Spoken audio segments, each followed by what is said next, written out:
Hello' friends, মই Ranjan. CGL প্ৰিপাৰেশ্যনৰ আজি মোৰ ডে 18। আজি মই কাৰেণ্ট এফেয়াৰ্ছত পঢ়িলোঁ কামাখ্যা ৰোপৱে প্ৰজেক্ট আৰু এক্সাৰচাইজ খঞ্জাৰ।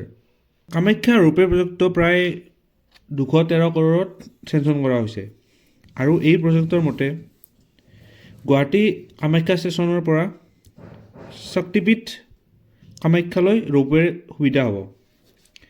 আৰু ইয়াৰ মেইন উদ্দেশ্য হৈছে যেন তীৰ্থযাত্ৰীৰ কাৰণে কামাখ্যা যাত্ৰা সহজ হয়, লগতে টুৰিজিম বুষ্ট হয় আৰু ট্ৰাফিক মেনেজমেণ্টো ভালদৰে হয়, স্পেচিয়েলি অম্বুবাচী মেলাৰ সময়ত।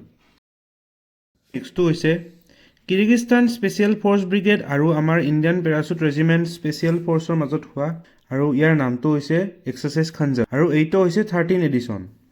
এইটো হৈছে আমাৰ অসমৰ শোণিতপুৰ ডিষ্ট্ৰিক্টৰ মিছামাৰী, আৰু মোৰ ডেইলি গ'লখিনি হ'ল এইখিনি।